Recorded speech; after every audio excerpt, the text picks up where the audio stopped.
Today's lecture is integumentary system. When you hear this word integument, we are talking about the cover of an animal, be it a human being or animal rather than human being. So the integument consists of the skin, the hairs, the glands that are found within the skin, and finally the fingernails or the toenails. So as you are all aware, if you have done your gross anatomy, you will be told that skin is the largest organ in the human body. So, and skin is akin to our plaster of a house. Think of this classroom, after the building blocks that were placed to make the theater or the classroom itself, the walls have been plastered using cement. The same thing with skin. Skin is just like, a cloth that is clothing, the entire body of an animal or a human being. And so it has a lot of functions, ranging from protection, from mechanical situations, like say when somebody has an accident and there were some bruises here and there, skin prevents, the skin prevents, those mechanical forces to damage the underlying structures. So it is the first, organ to be affected if there is any injury before the underlying structures. Because underneath the skin, we have a lot of structures, muscles, neurovascular bundles, and so on and so forth. So now it also functions in regulation of the body temperature. During cold weather, you know that the skin tends to insulate us to preserve the heat that we do have in our own body. After we eat, our own body processes, or the physiological processes in our own body, tend to degrade the food particles or food items that we do eat. Heat is being generated, and that heat is being preserved by our skin so that, during cold weather, the capillaries underneath the skin, they tend to vasoconstrict so that they prevent the blood from coming onto the surface of the skin. So by so doing, the heat is being preserved in our own body. During hot weather like this, this time around, the blood capillaries underneath the skin, they tend to vasodilate so that the blood is being brought underneath the skin so that the heat is going to be dissipated outside. So we can see that the skin is also functioning in terms of regulating our own body temperature. Similarly, we have sun rays. When the sun shines, we have what we call ultraviolet light, and that ultraviolet light is very dangerous to our own skin. And skin is very important in that it secretes one hormone, what we call melanin, and that melanin now is a hormone that makes our skin darker. And that is why you see people in the European countries, they are lighter because they have less of melanin in their own skin. While we, the Africans, because we have a lot of melanin in our own skin, that is why we are darker in complexion. And that hormone is very important in that God has decided to place us in Africa where the sun shines very well. And so that melanin prevents our own skin from that UV light. Otherwise, the UV light will now affect our own skin and cause so many, disease conditions, including cancer and so on and so forth. And that is why you see albinos, Zabiya in Hausa, because they are lacking melanin. You will see their own skin is very light in complexion, just like Oyimbos. It's because they are lacking that melanin in their own skin. And that melanin is not there, and so the skin is not protected from the UV light from the sun. And that is why you see they have a lot of rashes, bruises here and there. It's just like burns. So you see, that is why those albinos, they are afraid of coming out of their own houses because they are afraid of the sunlight because it is damaging to their own skin. It even causes cancer. The sunlight causes cancer to them because of that lack of melanin. And so melanin is very, very important to the black people because it prevents us from this UV. And you see, because those white men, they are in places where the sun doesn't shine much, that is why their own skin is less of melanin. You get it? Similarly, the skin is also responsible for the production of what we call vitamin D. So there is a precursor underneath our skin, and once the sun shines, that sun rays now, as they hit our own skin, the precursor of that vitamin D in our own skin, it is being converted into vitamin D finally, and then that vitamin D, is very important to make our own bones strong, and also is the vitamin D is also responsible for the calcium metabolism. And the calcium is very, very important for making our bones stronger and stronger, and also responsible for so many functions in our own human body. Similarly, it also protects us from, the skin protects, evaporation of water from our own body structures. You see, underneath the skin, we have muscles. We have subcutaneous tissues and so on and so forth. And all the cells, they contain water. And so the skin now, prevents, the drying of such structures. So during cold weather like this, you see that our skin is dry, because of the, atmospheric, atmosphere, is very dry. The wind there, the air there is very dry. And so the skin is also dry. But the underlying structures are not dry because the skin prevents such, structures from being dried, And during cold weather, you will see that during hot weather, the heat, the skin tends to be, a little bit, the water is being evaporated from our own body during hot weather through the sweating. We sweat excessively during the hot weather so that to bring out most of the excessive water that we do take. But during cold weather, the water is being preserved, and that is why we urinate. We go to toilet frequently during cold weather because the skin does not excrete that excess water, to it, because it prevents the drying of the body and what have you. So also the skin protects us from the microorganisms around. We have a lot of microorganisms, staying with us around, and so the skin prevents, those microorganisms, either bacteria or virus, from entering into our own skin. And so once the skin is being, damaged, those microorganisms, they find their ways into our own body.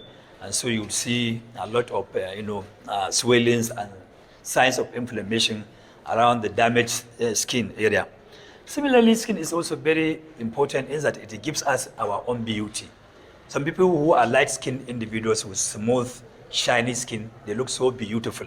So aesthetic function, is part of the function of the skin. When you talk about the histology of the skin, you talk about two major important things, what we call the epidermis and the dermis. So histologically, skin is made up of two important components, what we call the epidermis and the dermis. The epidermis is the outermost layer of the skin, while the dermis is the innermost layer of the skin. And so between these two layers, the epidermis and the dermis is the thickest. So dermis is thicker than the epidermis. And the epidermis itself is made up of several layers of cells. When you talk about layer of cells, that's what we call stratum. So when you have multiple layers, of cells, epithelial cells, that is what we call strata. Stratum singular, strata plural. So the epidermis is made up of multiple layers of squamous epithelium. I'm sure you have done epithelium in your introduction to histology. So the epithelial tissue, is made up of several types of cells. We have flat cells, we have cuboidal cells, we have columnar cells, and so on and so forth. So, but the epidermis is made up of flat cells, multiple layers of cells. But these layers now, they are grouped into 5 major groups. We have what we call stratum basal. This stratum basal is the innermost layer of this epidermic cell layer. So you have the first layer, or the innermost layer, what we call the stratum basal. This stratum basal is the innermost layer of the epidermis, and it's made up of, this, what we call the cuboidal cells. The innermost layers, they are not as flat as those in the surface. And so they more or less look like cuboidal kind of cells. And this stratum basal now serves as what we call stem cells. Stem cells in the sense that they are the ones that give rise to the other cell layers. So that means this stratum basal gives rise to all these remaining 4 layers. So the innermost layer, the stratum basal, is more or less cuboidal rather than flat cells. So they are the ones that replace the other cell layers. The other layer followed by this, that is following this stratum basal, is what we call stratum spinosum. The stratum spinosum is the second layer when you go deeper like that. So the stratum basal, stratum spinosum, the cells there, they have some spines, you know, they have some extensions there, you know, like spiders like that. So that is why they are called, the cells are called, the cell layer is called stratum spinosum, because the cells, they have some spines along their own cell membrane. And so they are responsible, they are the ones that contain those melanins, the melanocytes that release the melanin substances in our own skin. So followed after the stratum spinosum, the next layer is what we call stratum granulosum. This stratum granulosum contains some granules. And the next layer is what we call, this layer also is, you know, containing flat cells. Because I told you all the cell layers of this epidermis, all of them, they are made up of more or less, mostly flat epithelial cells, with the exception of the stratum basal, which is more or less cuboidal in layer, in nature. Stratum corneum is the 4th layer. So stratum corneum is the 4th layer here. And so this stratum corneum now is contains thick layers of these flat cells. And after that is what we call stratum lucidum. So it's like stratum corneum. The flat cells there, they are about dying, but they are not dead. But the stratum lucidum, all the cells there, the flat cells, the squamous cells on that stratum lucidum, all of the cells there, they are dead. So they are dead cells, and so they contain, you know, virtually nothing. You know, that is why they are called stratum lucidum, because they look clear, as if they are empty inside the cells, the cytoplasm and everything. Nothing is there. So it's an empty cells, dead cells, you know, forming multiple layers of dead cells there, and so they look like glass. It's like they look transparent. That is why it is called stratum lucidum. So it is the stratum corneum is the one that is given rise to stratum lucidum, because this stratum corneum are the cells that are about dying, and so the last one, the lucidum, is the cells that are dead. So it's just like, you know, the layers goes like that. The one that is producing first, then followed by spinosum, then granulosum, then corneum, then the lucidum. So these are the 5 layers of the skin. Then inside the dermis now, the dermis contains nothing but the glands that I have already discussed with you. The sebaceous gland, which is this one around the hair, and the sweat gland inside. And the other tissue of the dermis is what we call connective tissue. So the dermis itself contains connective tissue fibers and connective tissue cells.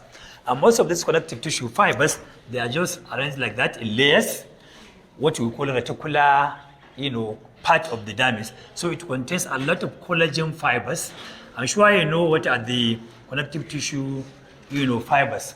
Connective tissue fibers consist of collagen fibers, elastic fibers, and reticular fibers. So these are the connective tissue fibers, the 3 connective tissue fibers that we are aware with regard to connective tissue. So the dermis consists mainly of collagen fibers and elastic fibers with some few reticular fibers. Apart from these fibers inside the dermis, we have some other cells, the connective tissue cells, all these fibroblasts and so on and so forth, and the lymphocytes and what have you. And apart from these connective tissue fibers and cells, we have the glands. The sebaceous gland. This sebaceous gland, you know, is responsible for the secretion of sebum. And that sebum now is the one that is responsible for making our skin smoother, especially during the cold weather.